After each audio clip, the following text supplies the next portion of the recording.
Boom. Hello, everyone. Soul Speaks 5D. I believe this is the 91st episode of Soul Speaks 5D since we made the move. We've got an old friend in the house. She's very well versed in a lot of things, and she's real down to earth, which is cool. It's one of the things I really like about her. We haven't connected in, I would say, probably 4 years, maybe. Probably. And Wow. yeah, and she's also in Flagstaff, so we're going to be up in Sedona the last 2 weeks of September, and so hopefully we can connect with her and many other people out there. Thank you for coming in, everybody. Please give us a heart so we know that you're here. And if you're not seeing the comments section, just click on the screen, because you have to click on it a second time in order to see the comments. And thank you for your love and support and subscriptions and everything. And Jana, thank you very much for keeping me going all the time. But yeah, we got Wanda in the house with us from Flagstaff, Arizona, by way of an experiment in southern New Mexico. But Wanda's very active. She's been out in the field. I first came across her in 2017, 2018. She's very active, very I would say very action oriented. She's not the type that sits still and lets the grass grow beneath her feet. So she kind of, for me anyway, this is just me, the translator, translating energy, but she's, to me, the type that the physical kind of parallels the non-physical. Like, her energy is very obvious, the way her energy comes out, her soul signature comes out in the work she does. And yeah, I just want to say thanks for coming in and sharing space with us and honoring us with your presence. How the hell are you? I am great, and thank you for inviting me. Wow. Yeah, this is a really interesting time on the planet. I don't know what your listeners are going through, but I think it's the reason that we decided to be born, that our soul said, okay, we're going down. We're going down because it's just going to be the ride of a lifetime. I think it's such an exciting time to be here. No doubt. No doubt. I mean, it's like, do we have a choice? I'm sitting here this morning just kind of like reevaluating a bunch of things that it's so strange, because, everything's moving so fast, and you can wake up literally and you're faced with these entire new choice points, or you have new choice points, and the truth is taken on a different meaning, and some things that were truthful were not truthful, and every time you think that you got something figured out, there's another side to it that's going to teach you something, or so there's all this paradoxical intelligence out there where it's pretty fascinating. But I like it because, and I think you can relate to this because you're very much like me, and I think in this sense, in that I like to create things. I like to work with energy and work with people, and try my best to inspire people and encourage people and support people, because I see the power of I'm beyond the word authentic and vulnerable. I think it's transparent, and I think it's the writing's on the wall. It's going to be transparent anyway. That's what 100% telepathy is. But yeah, there's, to me, as the days go by, especially in I would say the last 2 months, maybe three, probably 2 months, not to absolve myself of any shadow work or zero pointing, but there's just less and less emphasis on that, and more emphasis on creativity and collaboration and co-creation. Yeah. That it's kind of like another way to clean out the system, rather than just specifically doing the grunt work of shadow work. Well, yeah, I totally get that.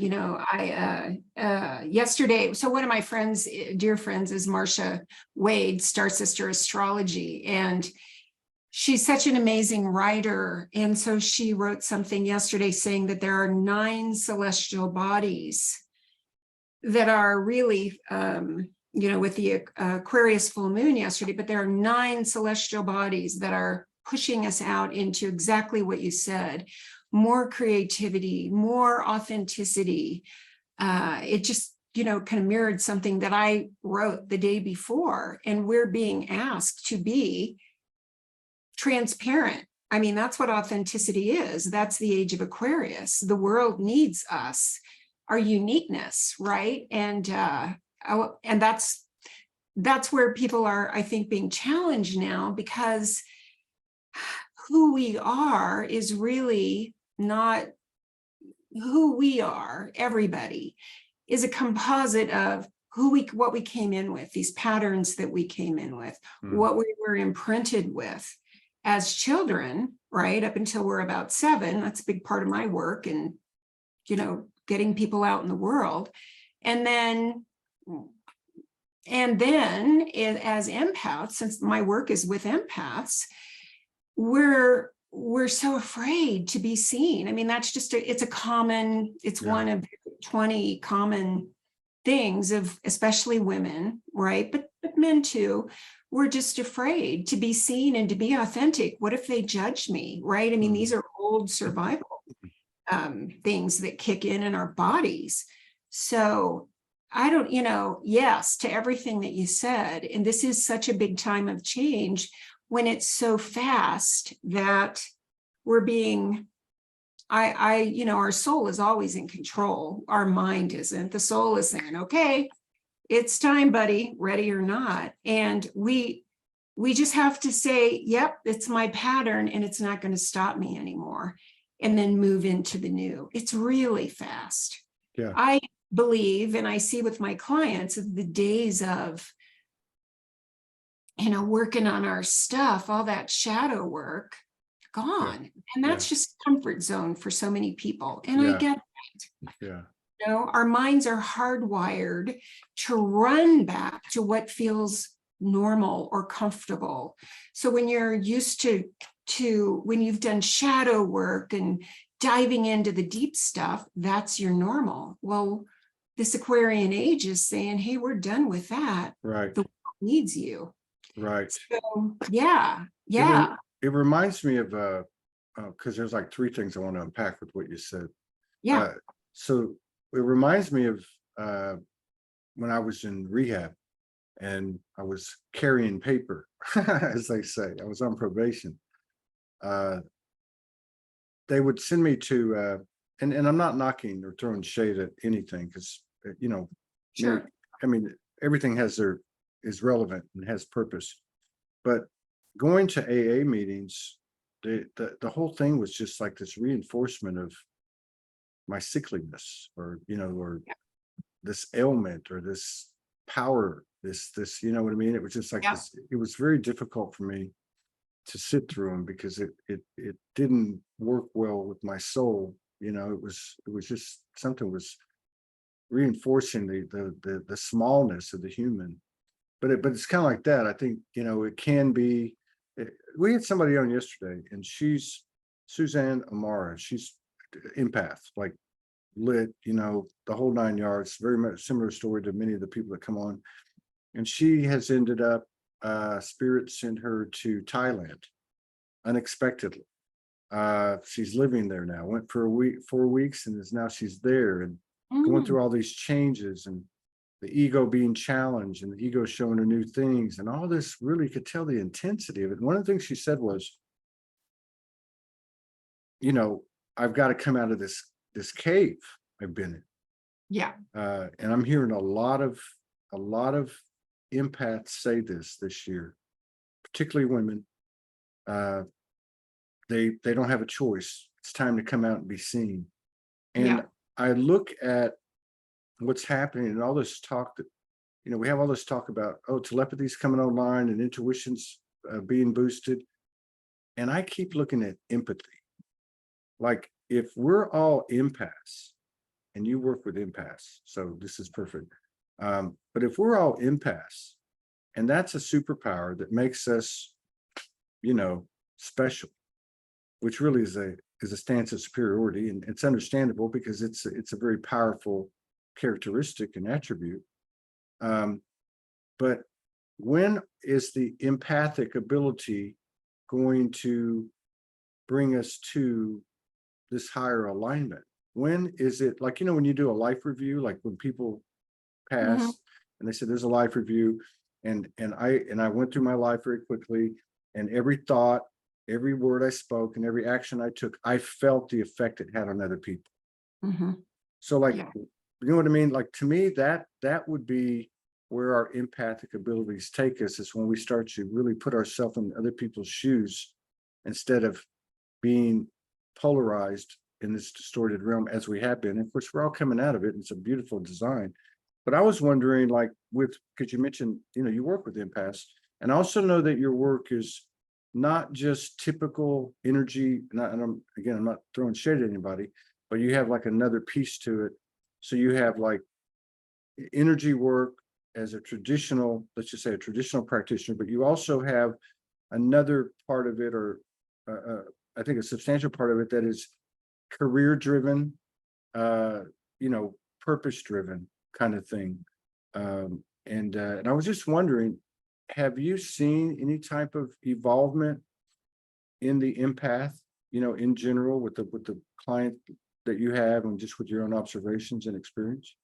Yeah, I mean, because I am one of those, I mean, I'm no different than any other empath. Some of us just go through it sooner than others. I mean, I remember probably in my 30s, just feeling all these emotions and thinking, I just felt like I was being buried alive. And so it's this process. I actually did a live yesterday about what is an empowered empath. That's my website, the Empowered Empath. What is a disempowered one? Well, what's an empowered one? So yes, I see it. It's really the progression of understanding that everything's a choice. At some level, at some level, we have a self-identity. I mean, our self-identity that we operate from, that's where thoughts come from. First come thoughts, then come feelings. Feelings just don't come out of nowhere. We're thinking a thought, but we have a self-identity. It's neuroscience. I incorporate neuroscience into my work because you're right, I'm about embodied enlightenment, embodied, the somatic experience of being embodied, and what are you going to do with it?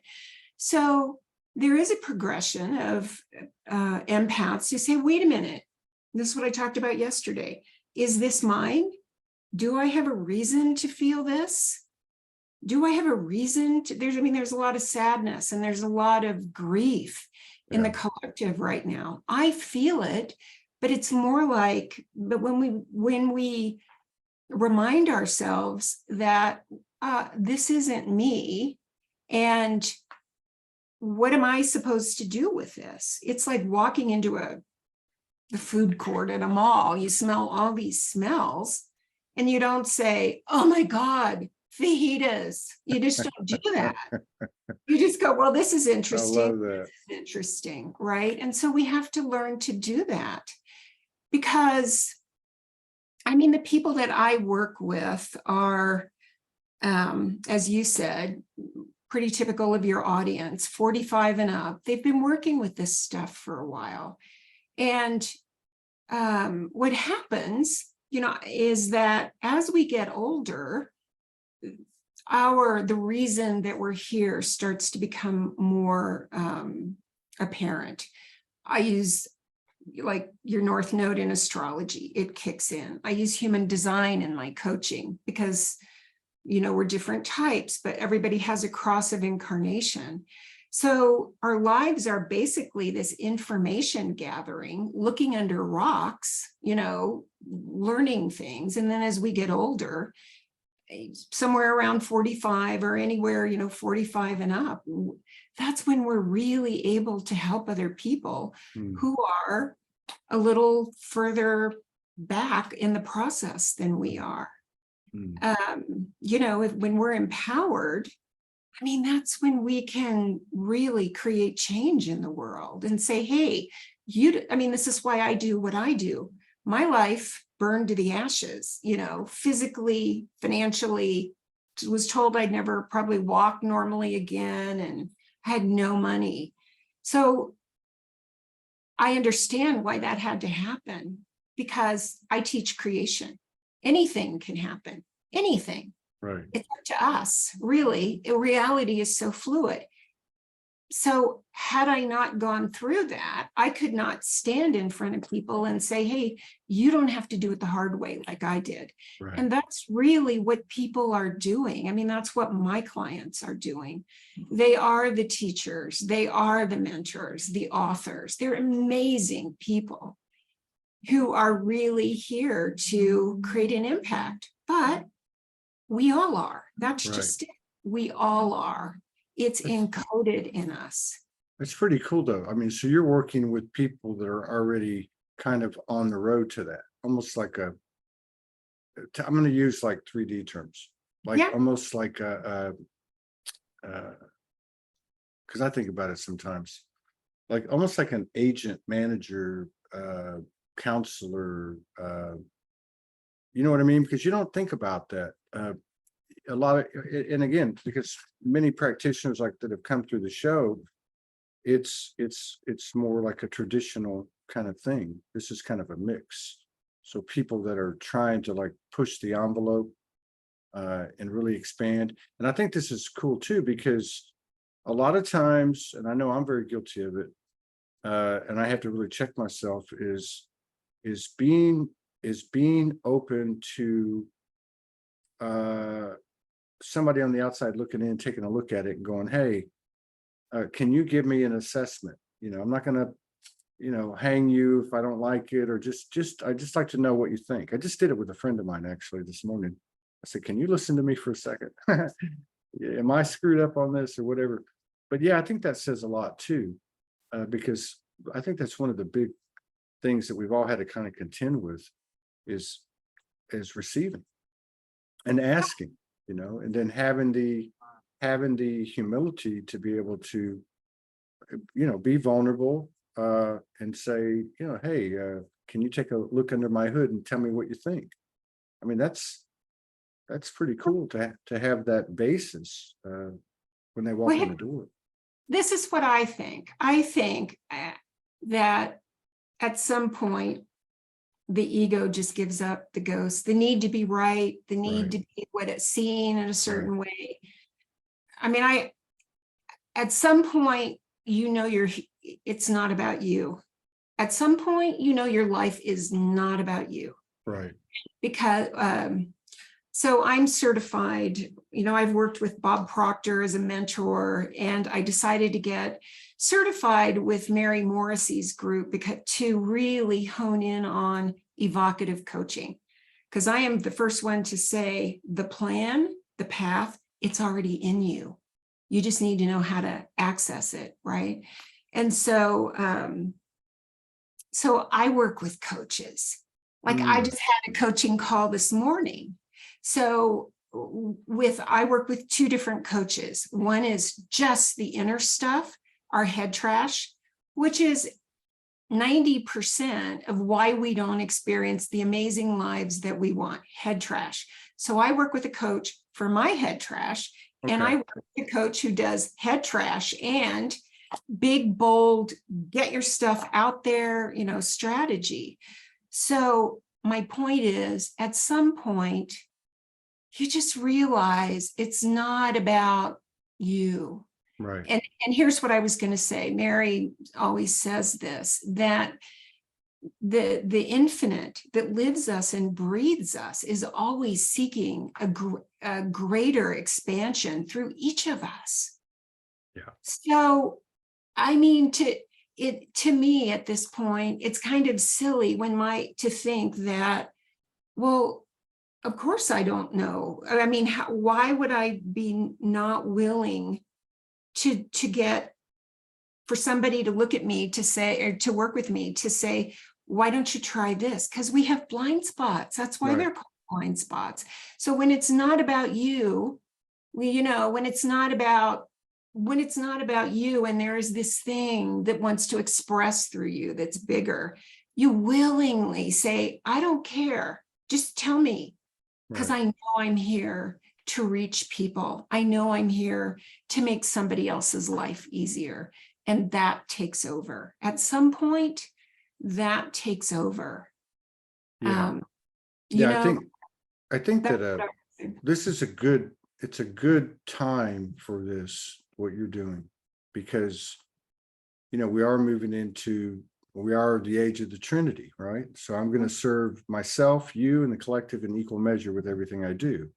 Yeah. But we're coming out of a period, or whatever you want to call it, a paradigm where many of these empaths, many people that were heart driven, were over extending themselves, overcompensating, over giving, and doormats, and we all got our stories and all that, still working these things out. But to be able to, approach it, in this new atmosphere, 2023 and beyond, where the universal energy is reciprocating in alignment, because I guess the field's more in alignment, or there's less distortion, or whatever the case may be.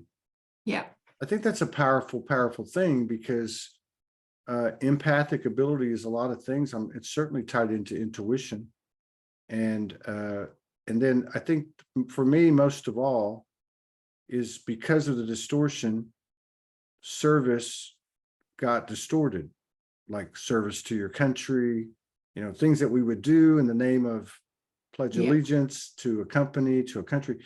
But there's, for me, it's a different thing now, to come in and go, okay, there's a whole myriad of things happening.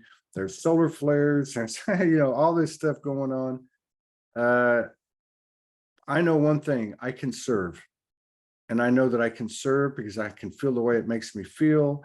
And I can feel that new energy, that triad energy. And so it's an easy go-to be able to throw myself into service. And I'm sure there's a lot of people finding this out and, doing it already. But Yeah. I think it's a really good thing, because, it's pretty obvious now that anything that we're doing has constructs of duality, it's not surviving. So Right. it's like, are you finding that you're having to find new ways to do things, like old ways don't work? Are you finding that you can use the old things, the old structures and stuff? Well, I've said this for years, and this just popped in. When we surrender the ego to say, okay, whatever, that's what I had to do. It's like I could have killed myself or to learn to walk my talk when everything burned. So I just said, and I knew if I came back, if I killed myself, it would be worse, because I remember other timelines.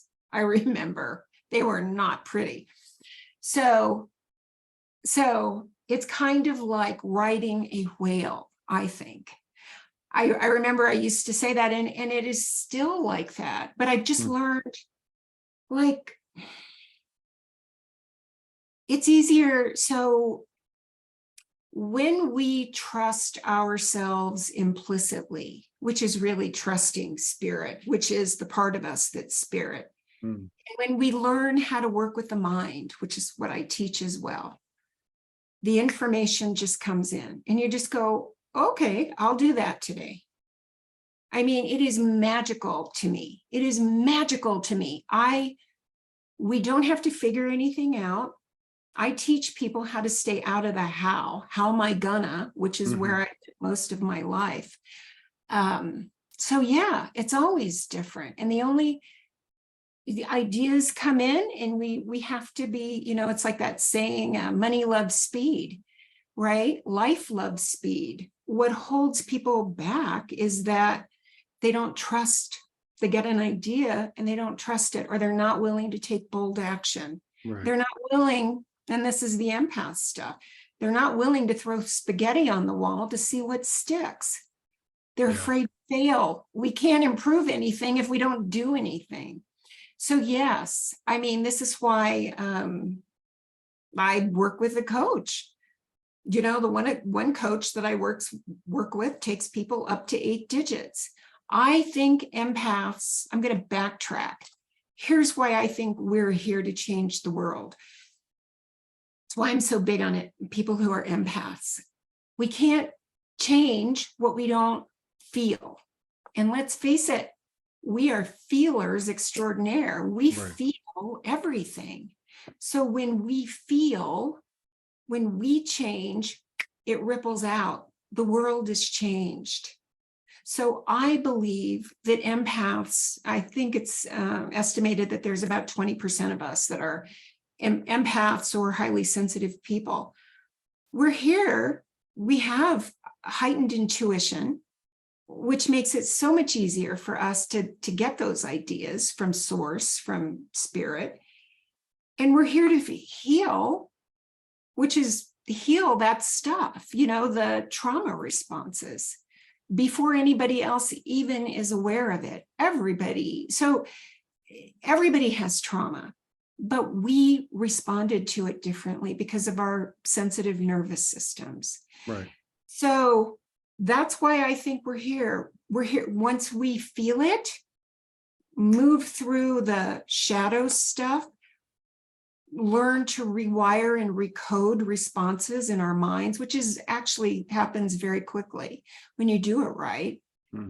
We've just jumped into an alternate timeline. And that's all we're ever doing. Spirituality, I got into spirituality because I always saw, to explain the phenomena.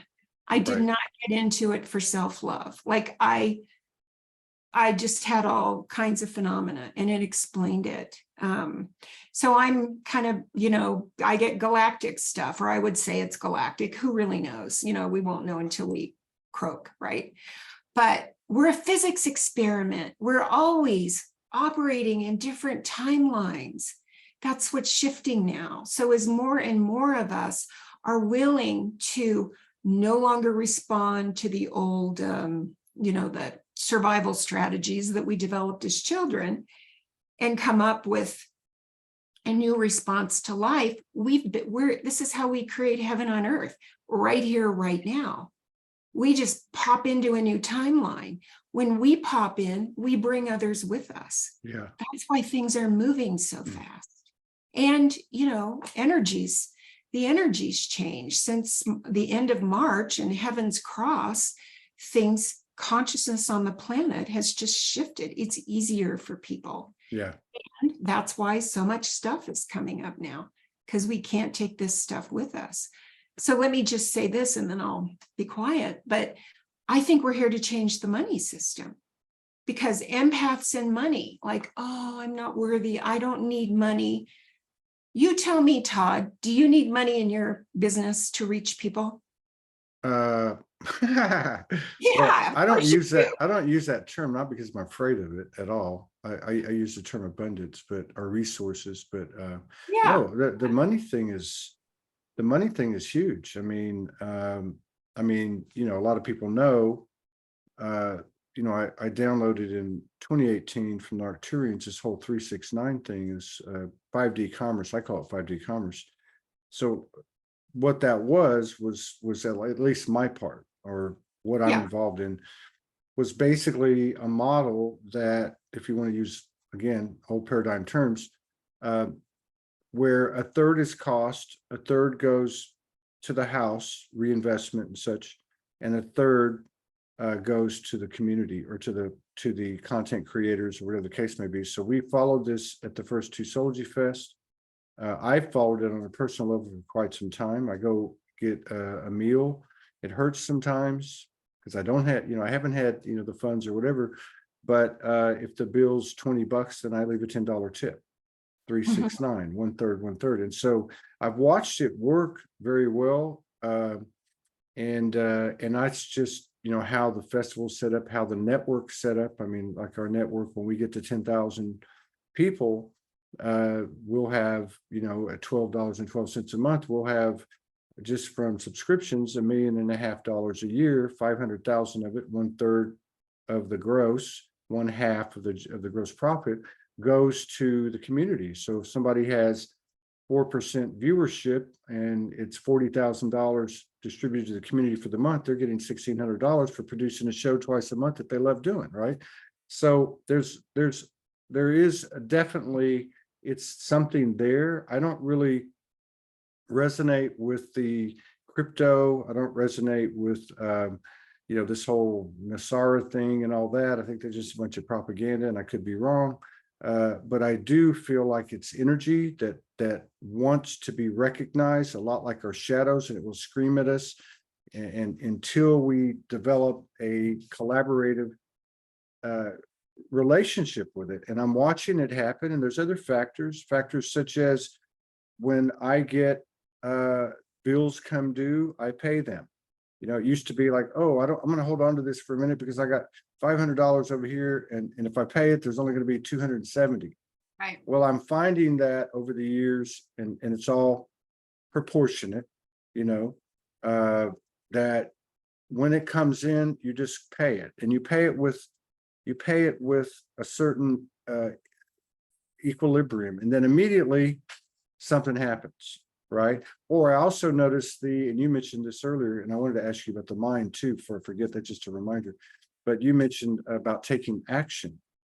See, I'm finding that in these changing times, there's certain things that you can depend on. And one of those is inspired action. So if I go back to last Thursday, after 100+ days of following that, that thought that entered the mind that didn't make sense, and like, you need to get off social media, leave 4,000, 5,000 video productions over there. Don't bring anything with you. Start fresh from scratch. And then you have this, this initial period that was just in the middle of the March, April, May, June, cyclical cleansings that we were having, wash, rinse cycle, the whole 9 yards. Yeah. You come out the other side, and there are certain things that you can hang your hat on. So one of them is inspired action. So I end up trying to get this thing, the Soulogy Fest launch, for 3 weeks, trying to get the IT stuff worked out, trying to get this worked out, trying to get that worked out. The whole time I'm on fumes, which I'm used to. But it wasn't like it was bothering me. It wasn't bothering me at all. I knew that everything was fine. I could feel it. As long as I didn't, as my friend says, F up the feng shui, and just let it roll. And so on Thursday, I mean, I was basically, would have been like 8 days of 15-hour days, and just really energetically busting my ass, and and frustrated and all this. And finally Thursday comes around, and boom, let's do it. And I do a video, and immediately things started happening. And not just necessarily ticket sales or whatever the case is. It wasn't necessarily that. It was other things. Like, we're inviting people on the network at the same time. It just worked out that way. Hey, do you want to produce your own show? Hey, we'll support that. Let's get started. Now we got 15 people doing 15 shows. We got 50 hours a week of programming, and it's like everybody's rowing their own boat. It's not like this, hey, I want to come in and ride the coattails, or, oh, wow, no, everyone knows you come in, it's all on you, which is, I feel like, is the way things are natural to us anyway. Yeah. But it's interesting because to see it where there's an active third consciousness, or what I mean, that golden child, or that third energy, is actively, you can see its presence and its force, really.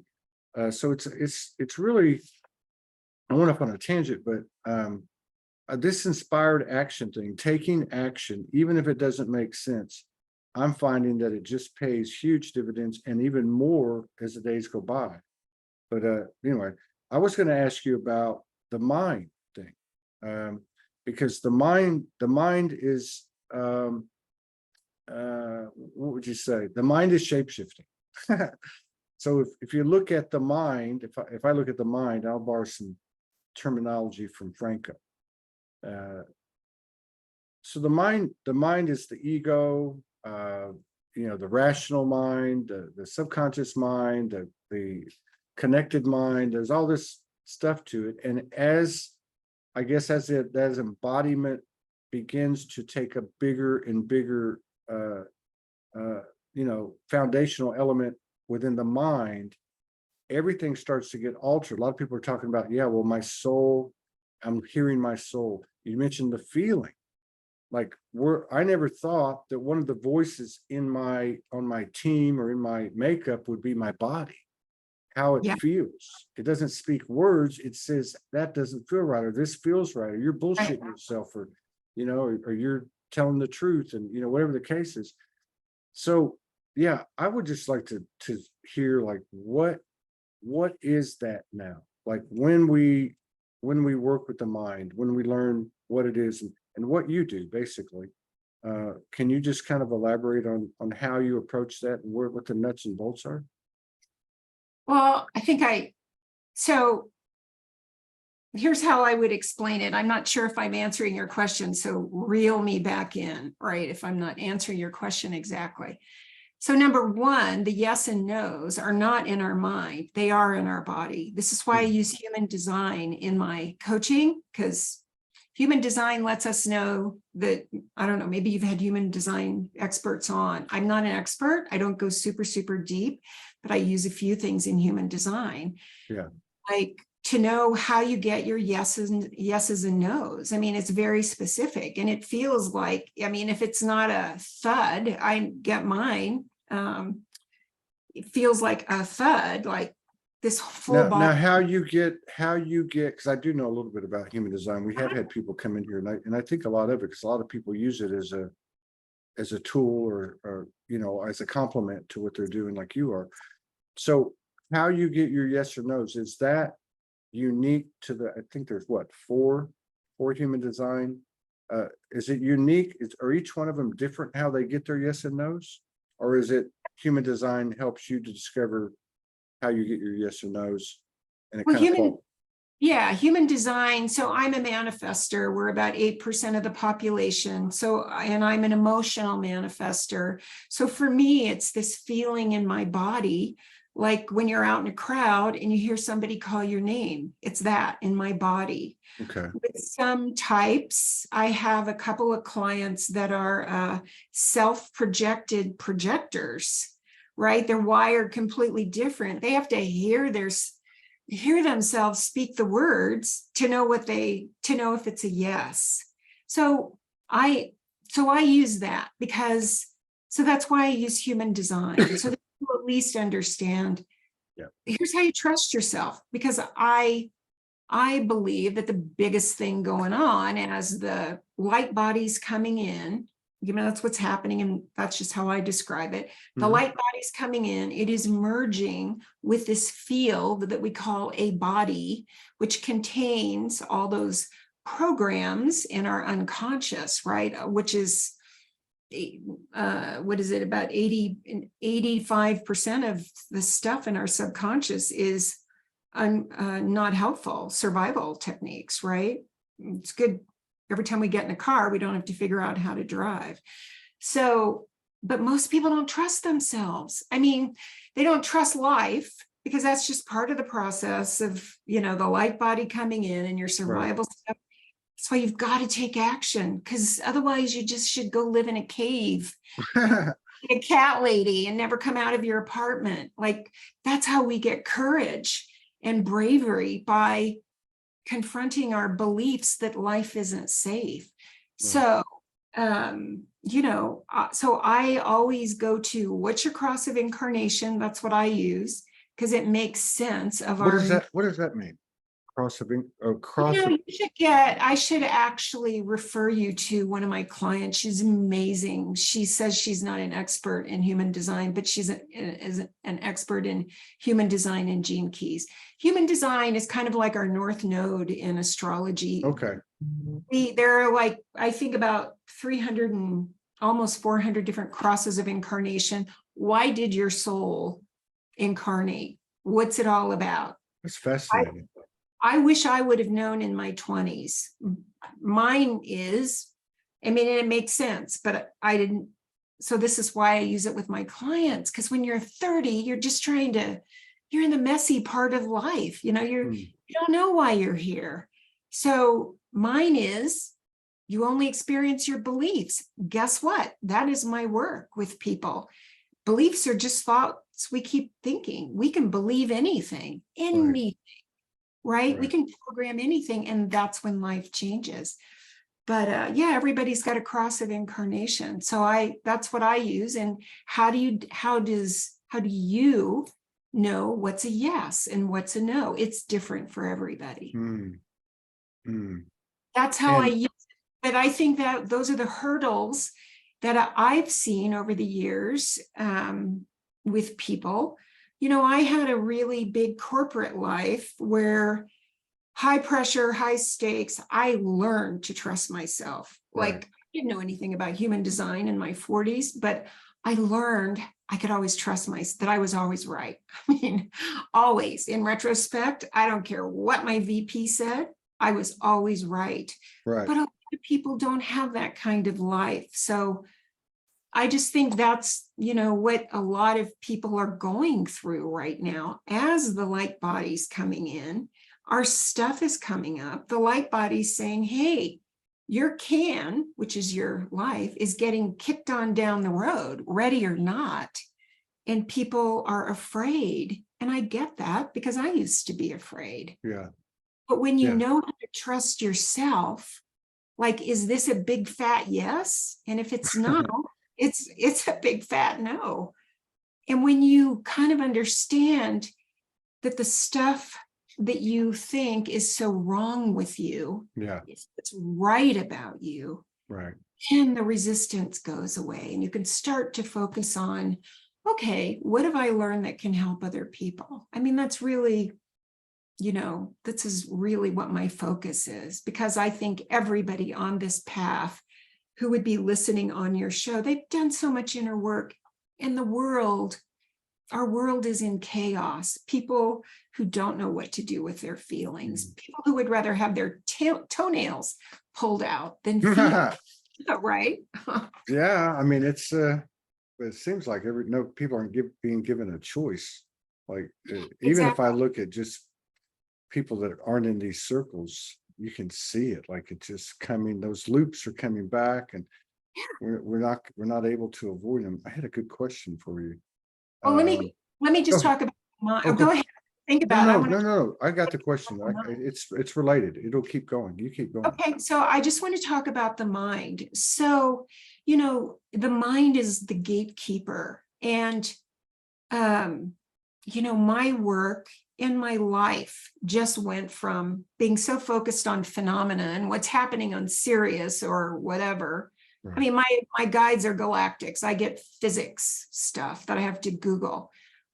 But really, all the magic and the action is right here in these bodies. What am I going to do that just lights me up? We're here to have amazing lives, but most people don't have those, right? So the mind is the gatekeeper. Nobody ever taught us how to work with our minds. Nobody ever said, like, that you can say, hey, mind, give me a solution. Give me a solution. Give me an idea that would address this. Nobody ever told us that. And how that applies, I decided we kind of got off the money track, because I think empaths are here. We are the new money system. Really, what you're saying. We are the tech. We based on value, and where money is an energy that's alive. It's like air. And when we change that to, oh, money loves me, money supports me, money wants me to use it to do good in the world, we change the money system, right? So, but I'm doing a 30-day, really inexpensive 30-day I Am Rich program right now. And I don't have it figured out. I do it like a couple of days in advance, and I say, hey, mind, give me an idea. I do it before I go to sleep when you're in theta state. Hey, mind, give me an idea that would really benefit the people in this group, the perfect thing. And I wake up the next morning and it's there. Yeah. I say, you know, I teach people to say, hey, mind, I demand, if we're talking about money, I insist on an abundant life. I insist on phenomenal riches that will serve the world. Mm. Because it's not about us, it's about people who Mm. don't know this shit, right? Mm. And our mind will, this is where neuroscience comes into play. We have this thing in our brain called the reticular activating system. The woo part is that everything already exists, everything, right? We're multidimensional. Mm. But when we tell our mind to look for something like red cars, no different than red cars, suddenly, no matter where you look, there's a stinking red car. Well, it works that way for everything. Hey, mind, I insist on a life. I insist on an abundant, whatever abundant means to anybody, love, health, time and money, freedom, money, whatever. I insist on a life that is abundant and serves others.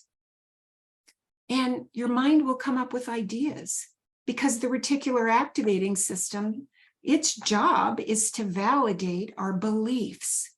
Its job is to make true whatever we say and whatever we insist on, right? With emotion. Mm. So it goes out and looks for or calls in ideas and opportunities, just like red cars. When you decide that you're going to, when you set an intention that you're going to see red cars, but nobody told us that. Right. At least nobody told me that. Nobody told me that I could learn to work with my mind as an ally to get what I'm intentional about and what I'm choosing. Nobody told us that whatever we say with emotion, the mind says, okay, I'll make that true. So what do most of us do? Survive. I mean, this is the change. We learned survival strategies up until we were about 7. We worry. I grew up with parents that were worriers, right? So we go, oh, what if that happens? What if that happens? We go, oh my God, what's the worst that could happen?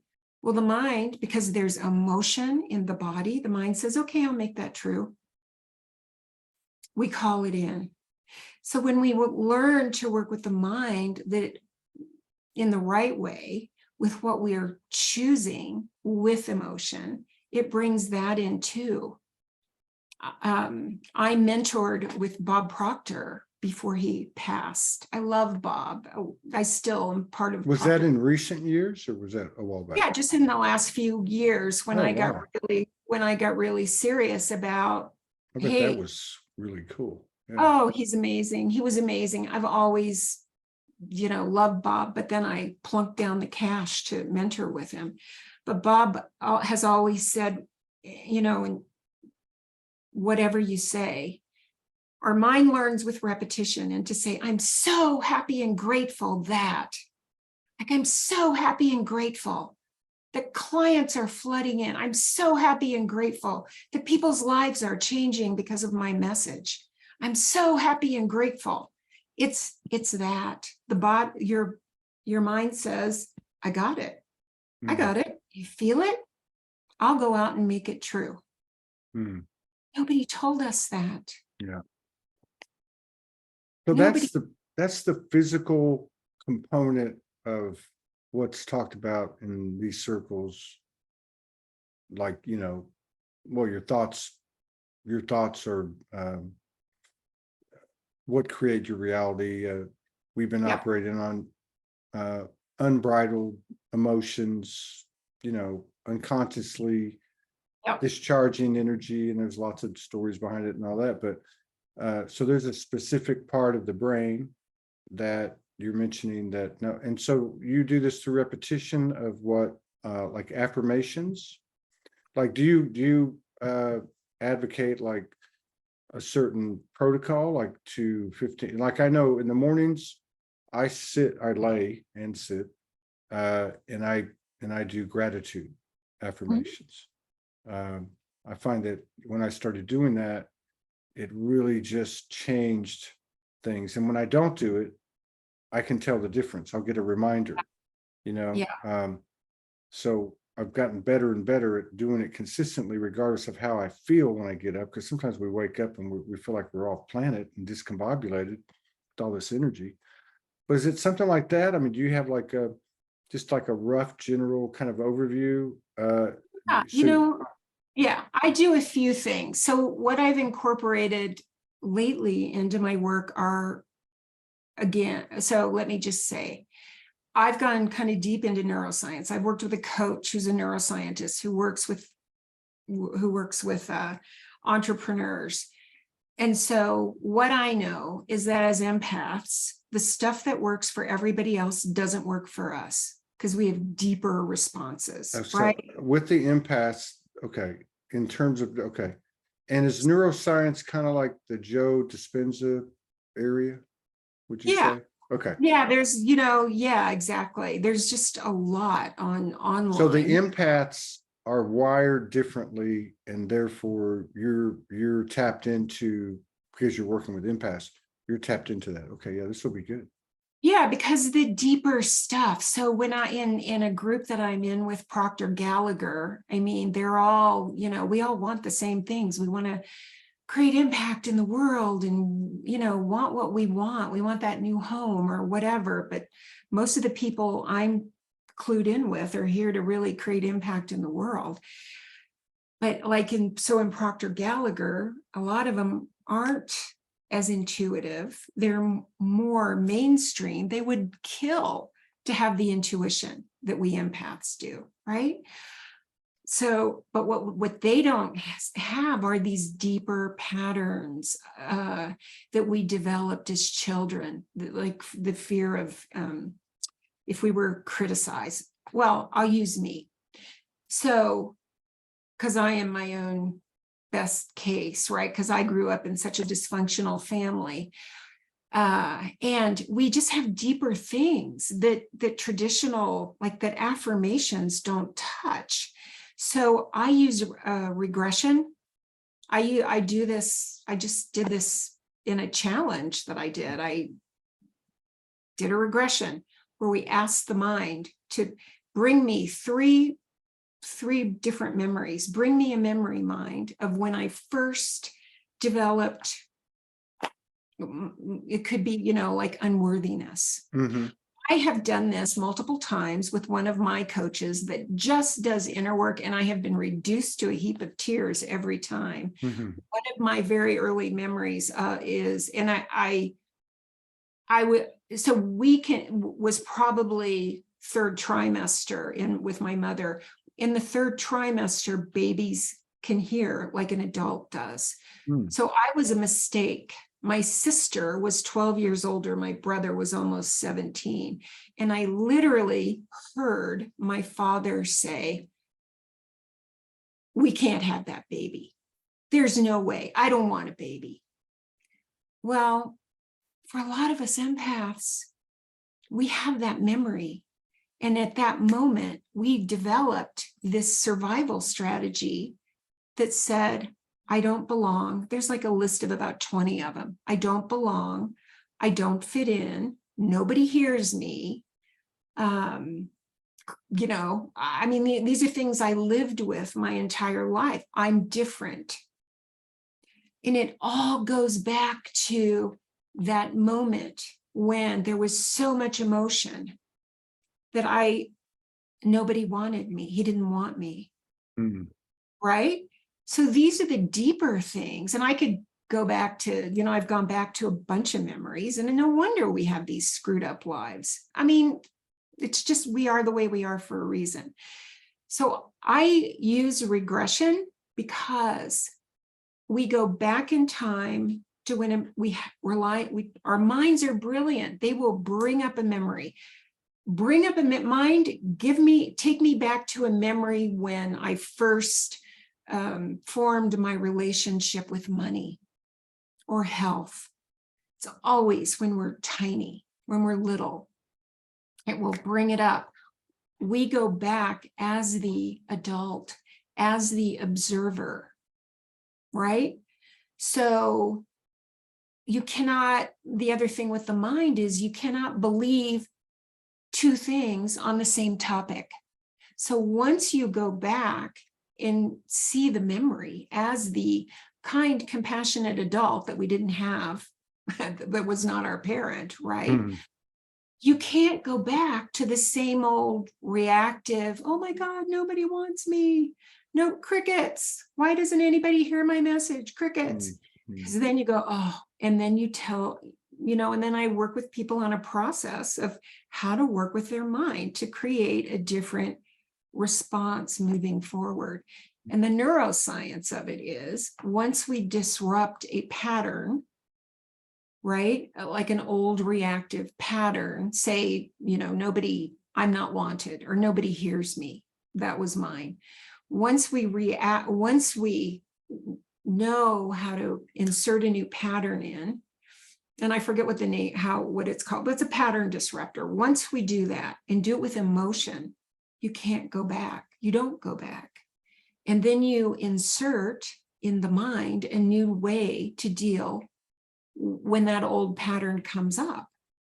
And with repetition, the new pattern takes over. We have this stuff called neuronal glue. And if anybody's listening who's heard me talk, they're sick of this.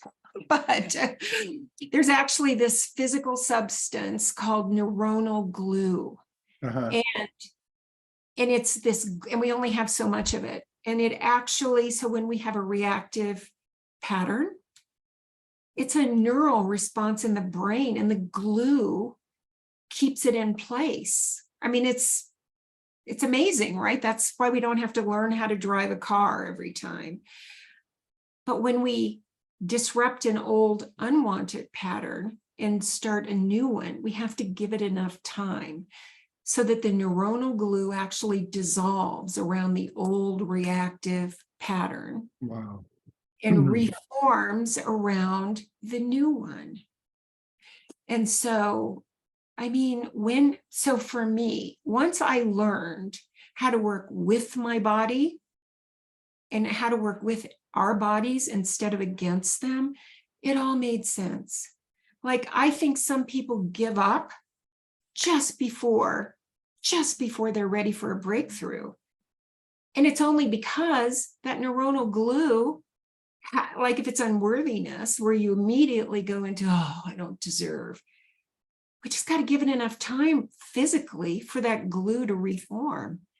And then it's the new one's in place. That's And what, go ahead. Yeah.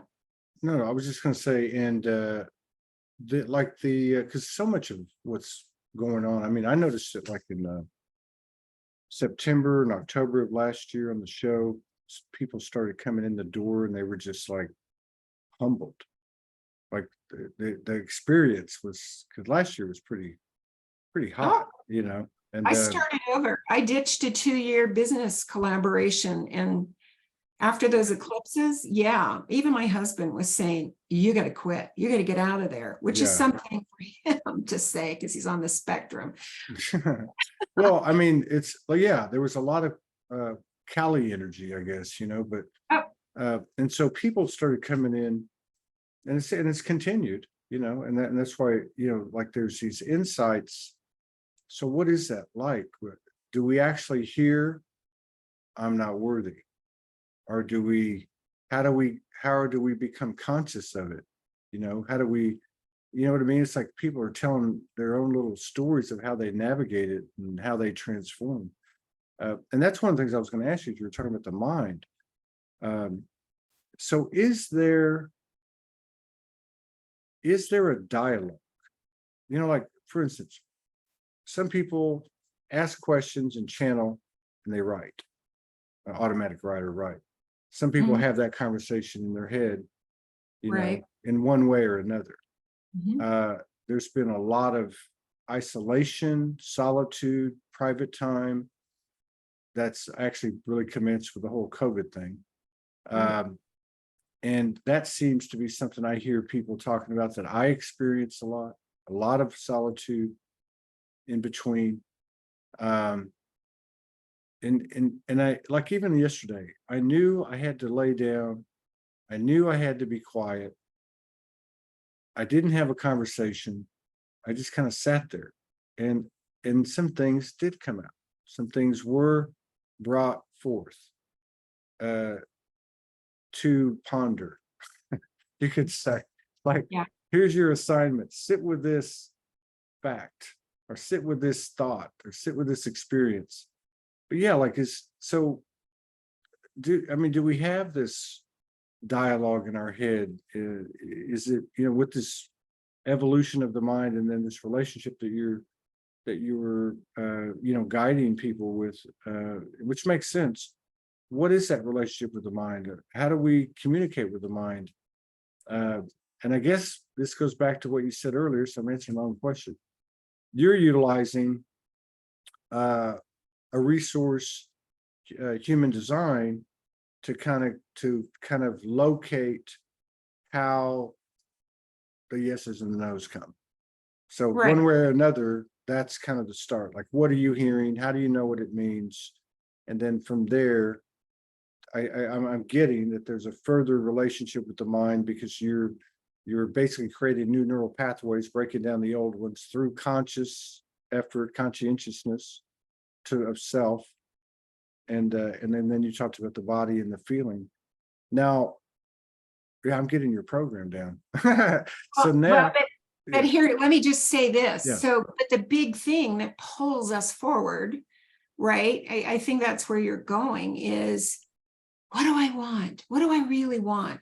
Spirit. Spirit is, as I said, and this is, one of Mary Morrissey's line. I just love Mary, which is why I decided to get certified with her coaching, because it works. Spirit is always seeking a greater expression through us. right. That's the thing that pulls us. What would I really love? And I wish I could just shake people to say, stop waiting for the next bus to throw yourself under, right? As you said, we're done with that with the age of Pisces. Right. What do you want? We can Right. create anything. I mean, once you really get the nature of reality, and that it's not real at all, that we're making it all up, and how to do it, which is also what I teach. But the thing that pulls us is this, what would I love? What I love? It's like when you met, what I love, this amazing relationship. Well, then let that pull you. That's going to be your thing that pulls you forward, and all of your programming comes up, because this is also what we need, to understand with the mind. Right.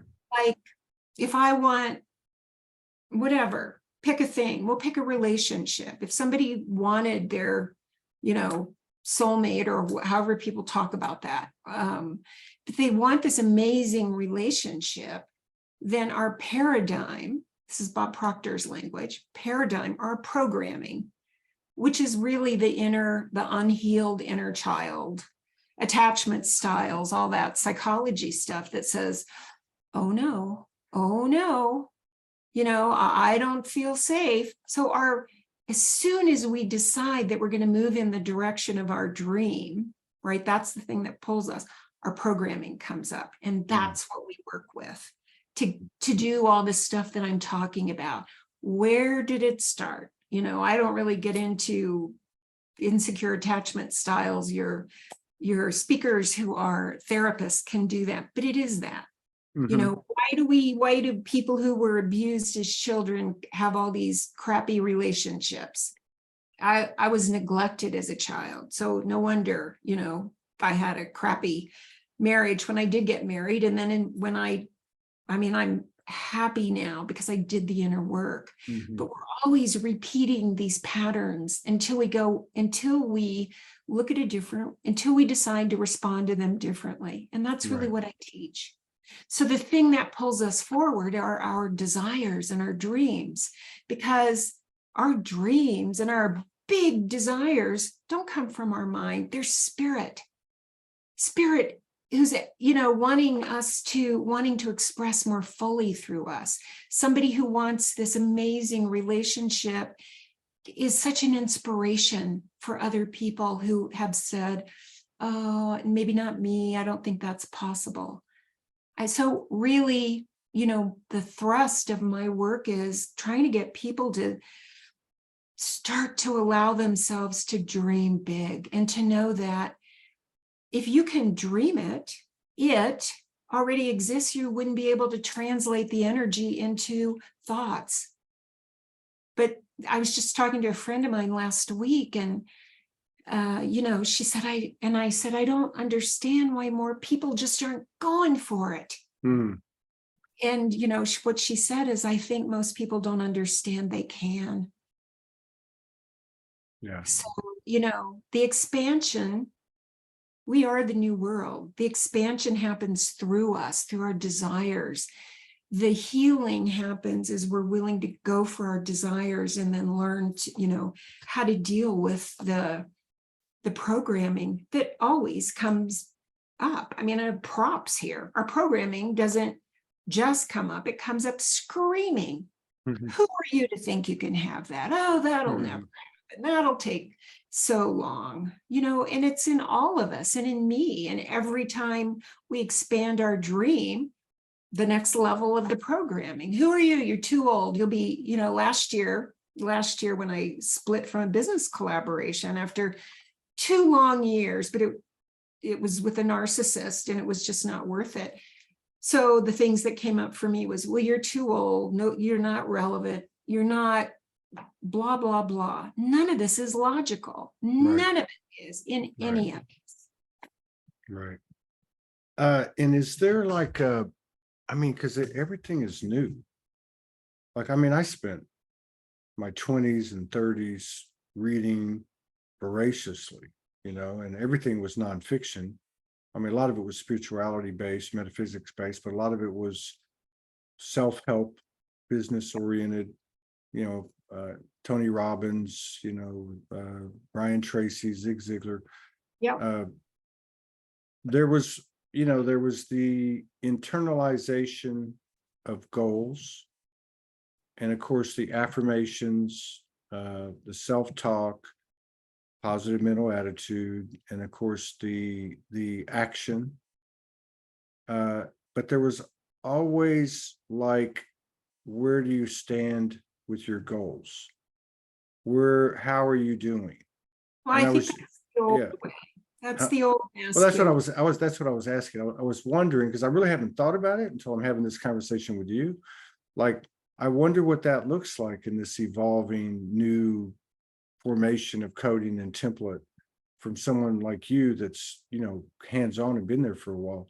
Like, I wonder what that looks like because of the kind of the removal of, let's just say, patriarchal template in all men and women, which obviously was rooted in comparison and competition and condemnation and all the other stuff. So is that part of it? Is there a way to assess ourselves without being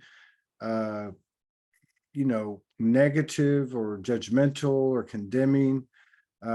Is there a new way to do that, or is it just, hey, get up and that's kind of what's happening with me. Is I'll get up, what are we doing today? There's a little bit of a kind of an outline that seems to be a running thing, like it's sitting right here, and some things get marked off and some things don't. It just happens in kind of a, I don't want to say scattered, but it shows itself what needs to be done when it's, you know what I mean? Is that Yeah.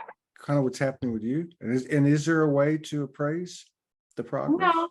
So I think the only valid question ever, I love Tony Robbins. I love Dean Graziosi. They have a challenge going on now. I just really don't have time to deal with it.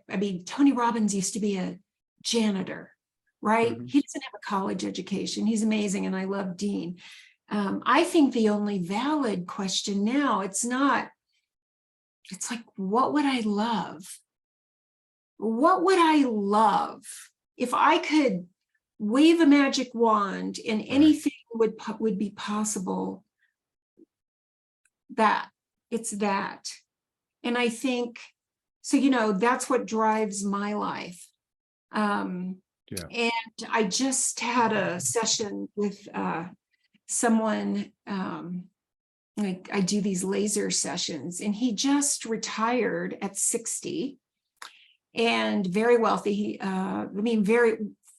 He could do anything. He doesn't even have to work. But the masculine, which is saying, oh, my value is in my doing, Right. that's coming up. And he was thinking, well, should I work? So here's the question I ask of him. What do you want your legacy to be? And I don't know if that's a valid question for other people. I mean, you can't, we've got to fill ourselves up first. Right. And so for people that are operating from lack and over giving, that's not a good question, because you've got to stop all that stuff. You just got to stop over giving and own your value and own that your life is valuable. I mean, that's really like, for those of us who are entrepreneurs, like you, people are paying you for your life expertise. That's a lot, right? Yeah. So we have to stop the over giving and all that stuff, the self-criticism. And then when we can do that, I think we can start to say, what can I do what do I want my legacy to be? Yeah. I consider myself a midwife. I work with the most amazing people that they know stuff I don't know. They are incredible. So, my thing is helping them stay, all the stuff that we've talked about, to stay focused on what it is that they're creating and to stay out of the weeds and get out of their old patterns. But, it just, so anyway, I mean, and they're here to change the world. Yeah. So I think instead of goals, look at what would I love, because we can absolutely create anything. I mean, we are, you're talking about this new energy. It's more malleable than ever. More and more of us know that we're making it all up and we know how to do it, right? And we don't go into doubt. We just go, this is where I'm going. That's my story. I'm sticking to it. So more and more people are there. And so then it gets down to, what would I love? And it's different for everybody. Yeah. We're moving away from we're moving away from the age of Pisces, which was self-sacrifice, martyrdom. Oh, I don't count. Who am I? I mean, we're in the age of Aquarius. My North Node, which is my destiny, happens to be at 0 degrees Aquarius. So I'm here to shout from the rooftops. World's not going to be complete until you become your authentic self. Screw what people think of you. You're here for a reason. And so we understand that you can, we don't no longer say, oh, I'll take care of you before I take care of me. No, it doesn't work that way. We can want what we want. If you want a new home, that's not selfish. Right. We can want that relationship. We can want vacations. We can want whatever we want. And when we know how to create it, then we become this beacon for other people.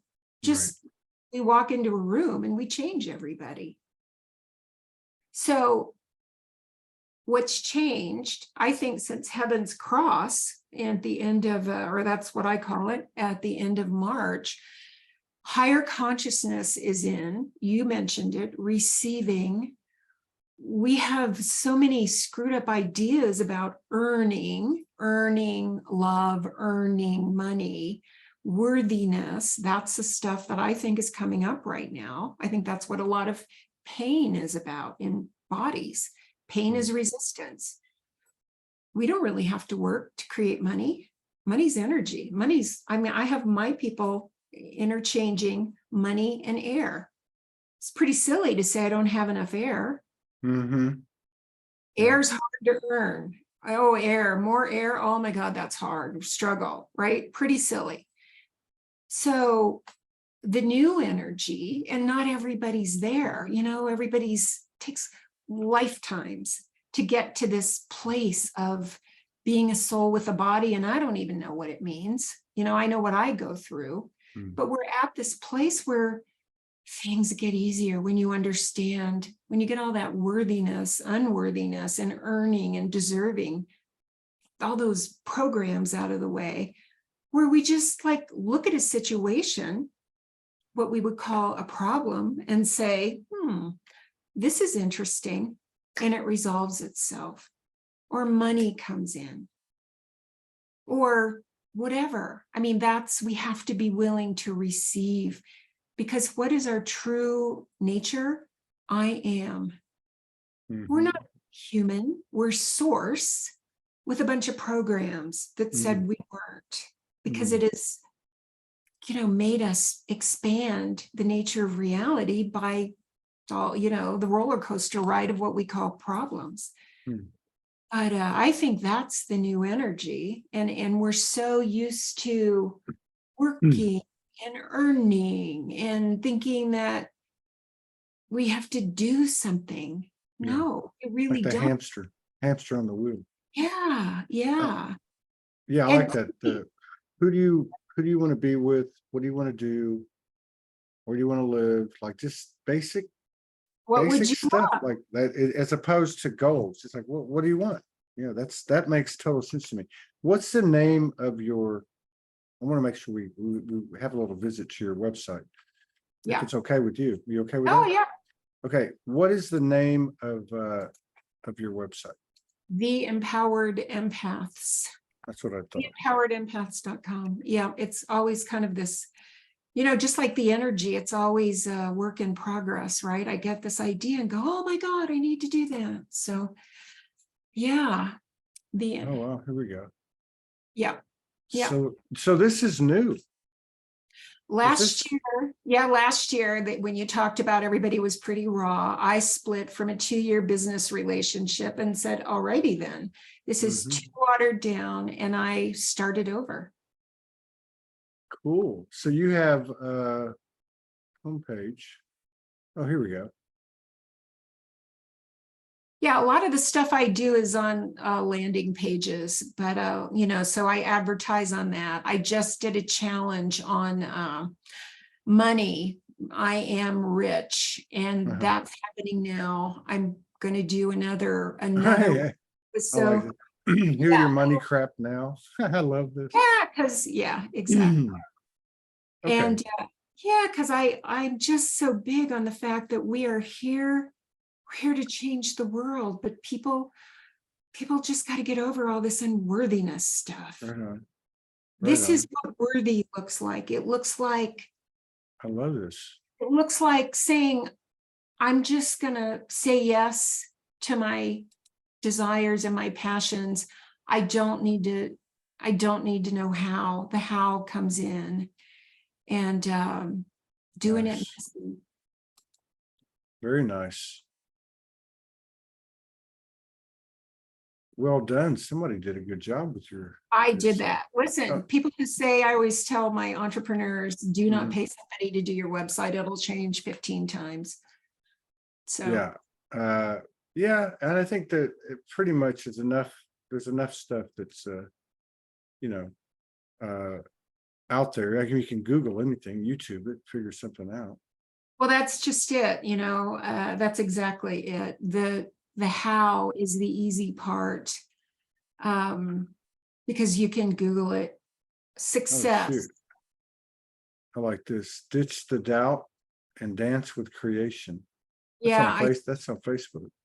I started that last year when I did a challenge, when I learned the challenge framework. Yeah, very well done. People are just, you know, this is really time just to say, screw all this uncertainty, and I'm just going to go for what really lights me up. It's just time. Right on. So you have one-on-one special events, dream builder group coaching, single session tune-up. Very cool. And then I do these fun things, right? These fun things like the money challenge, which I will do again because people really need it. Because For those who pay attention to the world, banks are closing, go to the grocery store, right? Food is a lot more expensive. And we think, right? Oh my God, I don't have enough money. So I'm really leaning into this program on money, because money's a living, breathing energy that shows up. This is just it, where this is kind of where I was going. We don't have to work. I just want to say this. You asked me about affirmations. I personally don't use affirmations. They work for a lot of people, but for empaths who have, grew up with, you're not supposed to be here. You have ruined my life. I mean, that was, my little childhood brain. That's what it thought. It doesn't work for us. So what I teach with clients is affirmations, and this is not something I made up. People can Google it, but it works with our brains instead of against ourselves, right? So affirmations might be, why do I have so much money coming in? I've got another group on Facebook a public group called the Empowered Empaths. Why is my group growing like wildfire? When we ask why questions with emotion, the body says, I'll make that true, right? And it goes out and pulls in the answers. So I have the public group called the Empowered Empaths. I don't do anything other than what I'm saying. Why is this group growing? Why are so many new people coming in? And they do. Wow. So affirmations. Affirmations, you can Google it. Yeah. Cool. It's from another coach. And whatever we want to see in our lives, why is so much support coming in? Whatever it is that you want to see, why is it coming in so quickly? We're not coming from lack, right? The mind isn't saying, well, I don't believe that. The mind, again, you could say, I am rich.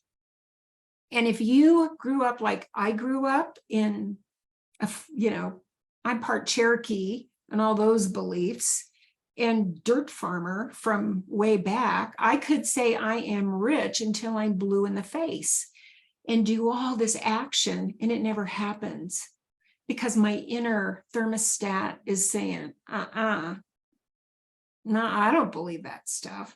But affirmations, along with everything else that I do, affirmations, we feel it with emotion, like, why is so much money coming in? Why do I have so many new clients? Thank you. The mind says, must be true. I'll go make it happen. And it shows up. That's a good takeaway. That's a good one. Do you have anything coming up? Anything you want to I decided. Yeah, I decided. So I decided yesterday that I'm going to do a master class on, I don't even remember what I called it. I wrote down master class in my book here. But it's really what you and I have been talking about. It's really this time when we are asked to, I know what I'm going to call it, starting over, because this is the energy. Leave the old beliefs behind, leave the I can't, I'm afraid, leave the what if, leave all that stuff behind.